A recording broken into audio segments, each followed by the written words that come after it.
Have you ever seen a temporary electrical installation such as this?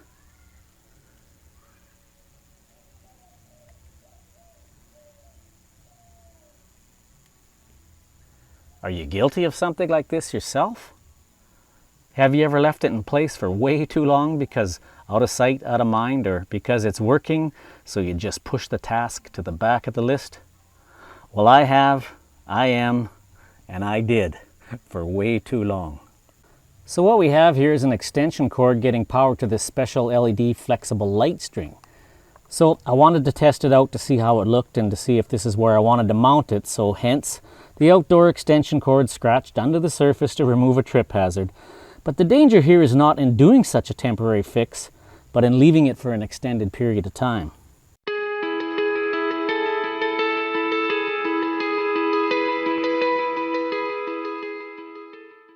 So as with any DIY project, it always has to start with a good plan.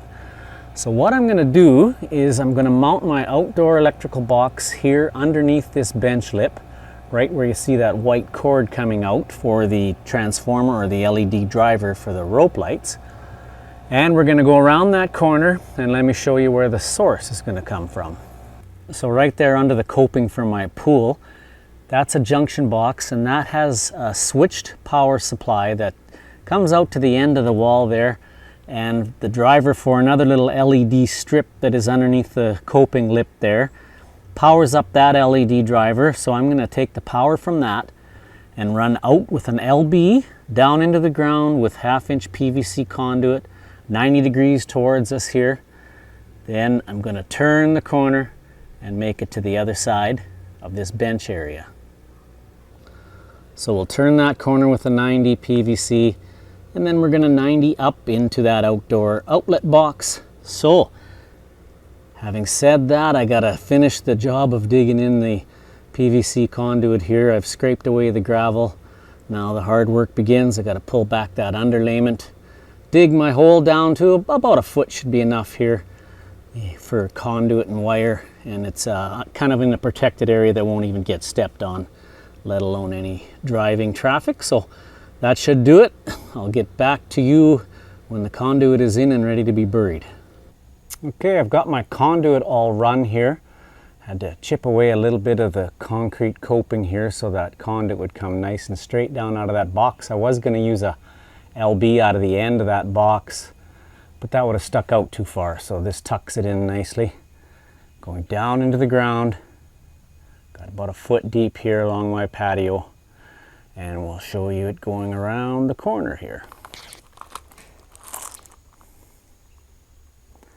And then I want to get it buried, so I want to get this, wanted to get the conduit in the ditch and covered back in, backfilled, and the rocks replaced. So here it is coming around the corner. Of course, I'll kick that into the wall nice and tight. Got that 1/2-inch box connector there, PVC, and we'll be using that outdoor receptacle assembly tucked in under the coping there. Just as a side note, the next time I come down, I can't find them here in Costa Rica, but I'll bring down an in-use weatherproof box cover for that, because this rope lighting will be in place the whole time. Okay, so with my conduit all in place, now it's time to push the fish tape in so I can get my wires drawn into the conduit here. So I've got to come to that end right there where the device box is, and that's where I'm going to push my fish tape down. And we are going to end up, of course, right here. Now I left the junction box and the device box receptacle off for now. So this is the end I'm going to feed the wires down, and the other end, like I said, I'll push the fish tape to this point. So let's go over there and get that fish tape pushed down. All right, so with any fish tape, you want to keep it in good shape. You don't want a lot of kinks or bends in it. You don't want any rust on it. So you might want to keep it lightly lubricated with some 3-in-1 oil just to keep the rust off it. Make sure you've got a good hook on it. I have a video that shows you how to bend that perfect fish tape hook. If you happen to have broken your fish tape hook, check that one out on how to bend a perfect hook, and as well as I've got some tips and tricks on how to push a fish tape down a length of conduit. So like I said, make sure there's no bends and kinks. The more bends and kinks you might have in your tape, the more friction you're going to have. Also put a little dish soap down the conduit, so that way it'll help lubricate the tape and it'll slide around those 90s a lot easier. I've got 3 90s in this 1/2-inch PVC conduit, as you've seen when I installed it. A little tricky at this end getting the fish tape in, but I think it'll just be a lot better feeding the wires at the other end. So down we go, hit that first 90, gone by it, got about 20 feet to go to the second one.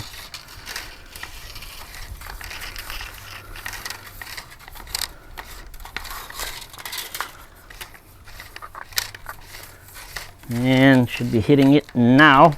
So bump and wiggle it around the second 90. 5 feet down the road, there's the third 90. And up I go. Now I got to hook on my wires and pull them in. And there's the fish tape out at this end. So connect my wires and draw them in. All right, so now you want to prepare your wires to connect to the fish tape. On a long run where you're afraid you're going to lose them and have to start all over, you want to make darn sure you do this right, because nothing more aggravating than pulling your wires in and finding out that one all of a sudden stops moving and you realize it slipped out of your connection to the fish tape and you got to pull everything out and start over. So here's what you want to do. I'll show you how to do it right. And there are quicker ways for shorter pulls, but this is how you should do it right, so that you've got no danger of losing one or all of your conductors while you're pulling them in with the fish tape. So strip them all. Give them all probably 2-3 inches, even more is fine. Although with the price of copper wire these days, you don't want to waste too much, because this will end up being waste, whatever you strip here. So I skin it and then I ring them. You don't have to be too concerned about nicking your conductors at this stage, because we are not going to be using this part of the wire. It's strictly to connect it to the fish tape. So strip them all, ring it again. All right, so I've got the 3 conductors all stripped. Got the longest one here. I'm going to bring it around. Pull a little length out of the fish tape here. So there's my hook. I'm going to bend another hook on the black wire, come around that hook one way, and it's a good idea to get rid of about half of your strands, because then you're not too bulky when you're going around that fish tape hook. So we'll take some wire cutters. Here I'm cutting off 3 of the 4 of the 7 strands, I should say, leaving 4. Green wire, I'm going to cut off, looks like I got 4 here, anywhere 4 or 3 of the 7 strands. Get rid of those. And the white, same thing. I'm going to cut off 3 or 4, whatever I grab here. Looks like 3.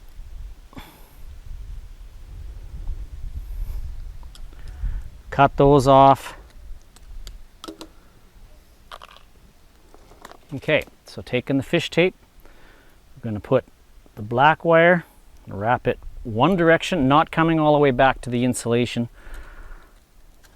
So folding it over the fish tape.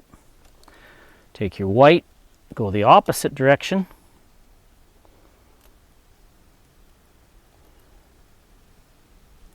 And same thing, take about half of it back. And then the green wire can go the same way as the black did. Take it about halfway back, twist them together. Like I said, if you've got a really long, tough pull, you can actually twist those wires together back on each other and on themselves. Take a plier, make sure you got nothing sharp sticking out, and then tape your joint.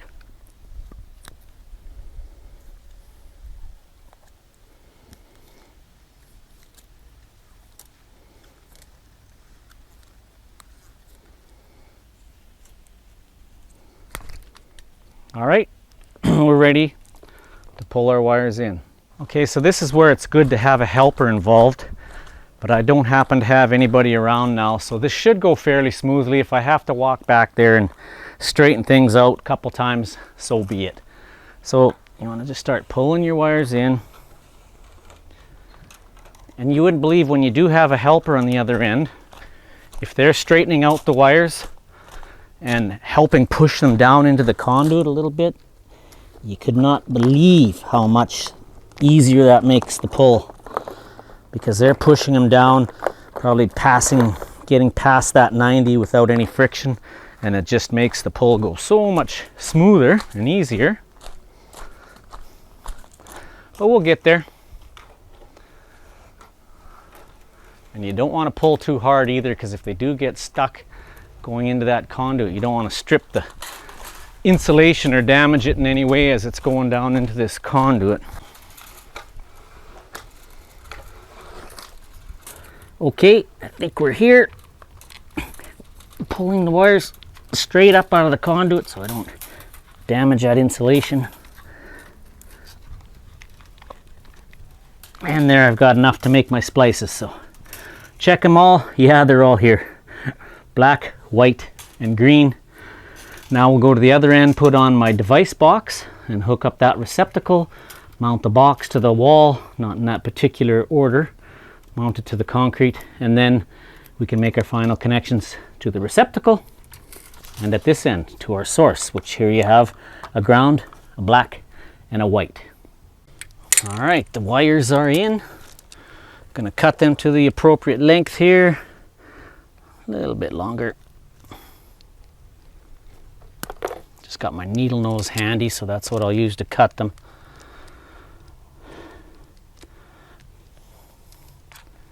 Feed those into the box. You see this box comes with 2 knockouts for 2 of the 3 holes, so you put the plugs, should say plugs for the knockouts. You put 2 of them in where you don't need them and leave the one out where you do. So, and we're going to remove that lock ring that comes with the PVC connector. No necesito. Feed the wires into the box. I'm going to screw that on to the connector.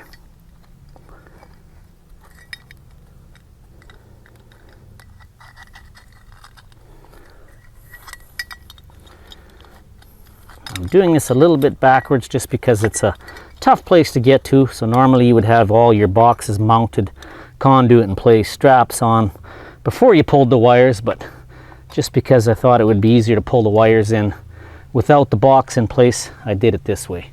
So now I can level my box, make sure my conduit's coming in nice and level, and then I'll mark the holes to mount the box. Then I got to pull it away off to the side again so that I can pre-drill for my concrete screws. So there, the box is perfectly level, but I can tell by my eye that the conduit isn't, so we'll move everything over. Perfect. Now I'll mark my holes.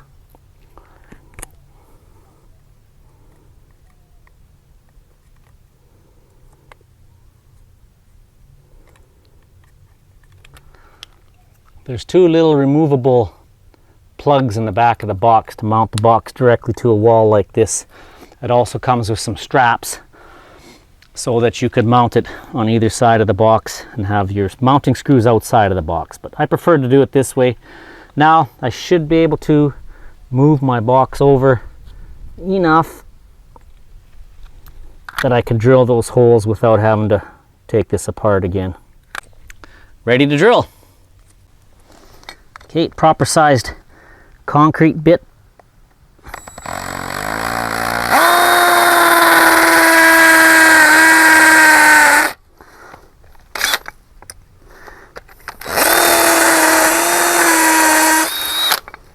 One.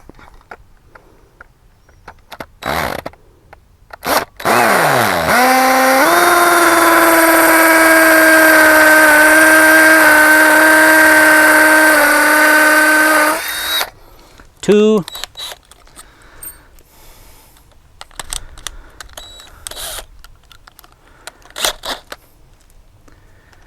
Change to my Phillips bit.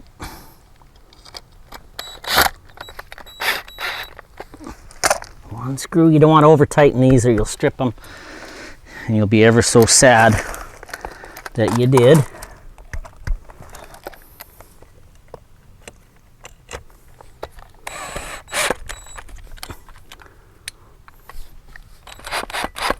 Because you don't get a do-over with these concrete screws. All right, I'll put a strap on there. Not sure I'll need it because it's so firmly packed into the ground here and only a short chunk sticking out, but might have to put a little wood in behind and a strap on that conduit. Now we're ready to put on our receptacle and then go to the other end and hook that up. Okay, I'm ready to connect my receptacle here. You can see I've got the green going up around the box device grounding screw, the box grounding screw or bonding screw or earthing screw, and then I've got my green wire with a hook already bent on it, white and black wire the same. Let's put that receptacle on and put this receptacle, weatherproof receptacle cover on as well. All right, you can see on this side we got my green ground wire on the ground terminal, white on the neutral terminal. Turn the other screw in, and this side black on the black terminal. Screwed the other terminal in as well, tight. Ready to put it back into the box. Put the cover on. Okay, box cover is on, weatherproof cover. Like I mentioned before, I'm going to bring down an in-use cover because this will be plugged in somewhat permanently, as this is a switched outlet to turn on these rope lights, I guess you'd call them. Okay, so now I'm ready to make my final splices. Of course, I've got the breaker shut off, and I will tie my ground wire to the grounds here. And as I mentioned, this is already on a switch network, three-way switch from outside and inside the house, so we can turn these on from in there. Ground first, neutral second,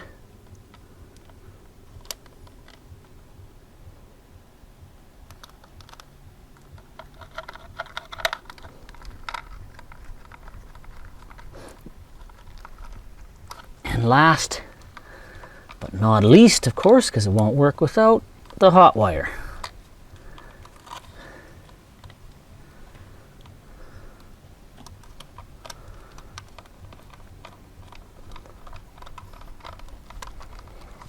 And give those a little snugging with the pliers.